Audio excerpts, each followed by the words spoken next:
अरे एक साहब कहते हैं मस्जिद में घुस के मारूंगा, क्यों मारोगे भाई, क्या गलती है? मैं कुरान शरीफ नहीं पढ़ने दूंगा, मैं लाउड स्पीकर बंद कर दूंगा। अध्यक्ष महोदय, ये देश हिंदू और मुसलमानों के प्रेम का देश है, आपस में मिलकर रहने वाला देश है, हमारी संस्कृति है एक दूसरे के साथ प्यार मोहब्बत। अध्यक्ष महोदय, जब दिवाली और होली आए तो मुसलमान जाकर उनको मुबारकबाद दे, जब ईद और बकरीद आए तो हिंदू भाई जाकर मुबारकबाद दे। ये देश में होना चाहिए। मंत्री महोदय बोला, अध्यक्ष महोदय हरकत है, अध्यक्ष महोदय बोला, अब्बू आझमी जी जे बोलतायत त्यांना जास्त भाईचारा विचारा ह्या गोष्टी बोलतायत, त्याच्यात काय नाहीये। आम्हाला त्यांचं भाषण ऐकायचंय, कारण आता आम्ही मंत्री झालोय, आता आम्ही ऐकणार। एक मिनट अध्यक्ष, ये मोहन भागवत साहब को मानते हैं कि नहीं मानते हैं? आदरणीय मोहन भागवत साहब ने कल ही कहा है, ये नेता लोग जो है ना अपना कद बढ़ाने के लिए ये सब कर रहे हैं। ये श्री मोहन भागवत जी की बात है, बंद करो ये सब चीजें। अध्यक्ष महोदय, अध्यक्ष महोदय, मैं मुख्यमंत्री जी बैठे हैं, मुझे बहुत खुशी है कि मैं उनके सामने कुछ बोलना चाहता हूं। अध्यक्ष महोदय, मुख्यमंत्री से मैं एक प्रोटेक्शन चाहता हूं आज। अध्यक्ष महोदय, हमारा देश एक धार्मिक देश है। अध्यक्ष महोदय, यहाँ धर्म के मानने वाले लोग हैं अपने धर्म के खिलाफ। अध्यक्ष महोदय, महापुरुषों के खिलाफ यदि कोई बोलता है, इस पर जान देने को तैयार रहते हैं लोग। अध्यक्ष महोदय, अगर भीमराव अंबेडकर साहब, जिनको लोग भगवान मानते हैं, कई जगह उनको पूजते हैं, अध्यक्ष महोदय, अगर उनके खिलाफ कोई बात होती है तो लोग सड़क पर उतरते हैं, लोग सड़कों पर उतरते हैं, लोग मारे जाते हैं, कई लोग जेल में जाते हैं, कई लोगों की मौत हो जाती है। अध्यक्ष महोदय, अभी परभनी का वाकया सबके सामने है। अध्यक्ष महोदय, अध्यक्ष महोदय, शायद 2021 में जेम्स लेन ने एक किताब लिखा था किसी के खिलाफ अपमानित, मैं कुछ ज्यादा बात करना नहीं चाहता हूं, लेकिन अध्यक्ष महोदय, जब जेम्स लेन की किताब आई तो लोगों को बहुत क्रोध आया। लोगों ने जाकर पुणे में उस लाइब्रेरी को जला दिया, क्योंकि ये अपमान हम किसी महापुरुषों का बर्दाश्त नहीं कर सकते। अध्यक्ष महोदय, उस वक्त आर पाटिल साहब ने कहा था जेम्स लेन को अमेरिका से लाएंगे, केस चलाएंगे, लेकिन आज तक तो उनको लाया नहीं, कोई केस हुआ नहीं, अभी तक कुछ किया नहीं गया।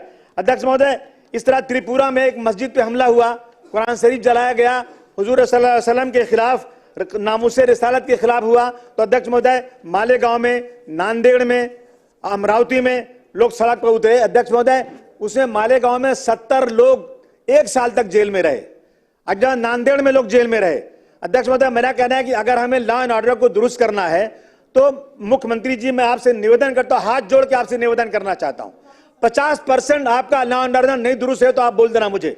अध्यक्ष महोदय, जब भी नवरात्रि आती है, मस्जिद के सामने आकर के क्या जरूरत है वहां पर सर, वहां पर आके ये कहना कि इस देश में रहना है तो आपको जय श्री राम कहना है। अध्यक्ष महोदय, अगर कोई मना करता है, रुकिए अध्यक्ष महोदय, मुसलमानों को क्यों मजबूर किया जाता है?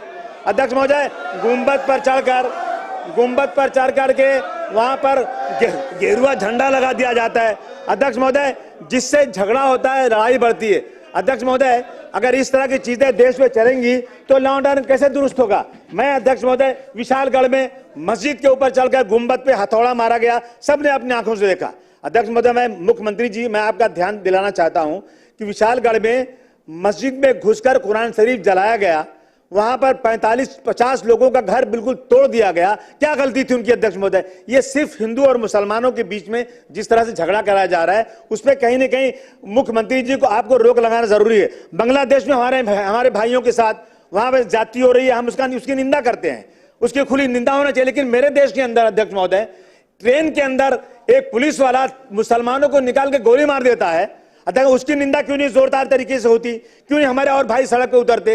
अध्यक्ष महोदय, एक टीचर एक बच्चे को खड़ा करती है और दूसरे बच्चों से कहती इसको मारो, क्यों मारो? कि ये मुसलमान है, बच्चा रोता है। अध्यक्ष महोदय, मैं आपसे आज एक आपसे गुजारिश करना चाहता हूं। अध्यक्ष महोदय, अभी यहाँ पर बुल्डाना में धाड़ जगह पे टीपू सुल्तान की जयंती परमिशन के साथ मनाई गई, परमिशन मिला, और उसके बाद किसी ने पटाखा फोड़ा।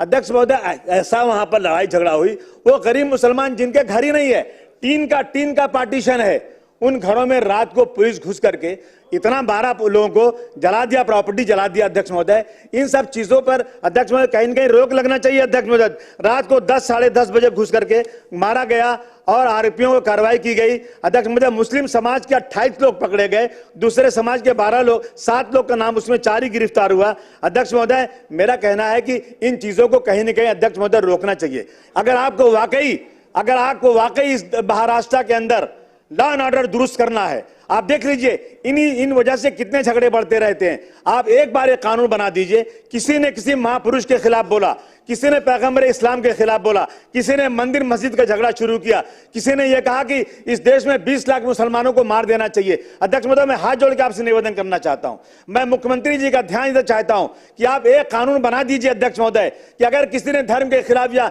ऐसे महापुरुषों के खिलाफ बोला तो कम से कम ऐसा कानून बने कि उसकी जमानत ना होने पाए और कम से कम 2-4 साल जेल में रहे और 10 साल की सजा उसको होना चाहिए। अध्यक्ष महोदय, हिंदू मुसलमानों को आपस में भाईचारगी करना बहुत जरूरी है अध्यक्ष महोदय, इसलिए मैं आपसे गुजारिश करने आज आया हूं। अध्यक्ष महोदय, महल झोपड़ी सबका मुकद्दर फूट जाएगा अगर ये साथ हम हिंदू और मुस्लिमों का छूट जाएगा। दुआ कीजिए कि हमें प्यार के रिश्ते रहे कायम। अगर ये रिश्ते टूट जाएंगे मुख्यमंत्री जी, भारत टूट जाएगा। मेरा आपसे निवेदन है, आप आज एक वादा कर दीजिए कि आप एक ऐसा लॉ बनाएंगे, ऐसा कानून बनाएंगे जो धर्म के खिलाफ लड़ाई करने वालों को बहुत सख्त सजा मिलेगी। मैं आपको यकीन दिलाता हूं महाराष्ट्र का 50% लॉ एंड ऑर्डर दुरुस्त हो जाएगा। ये गुंडागर्दी खत्म होना चाहिए।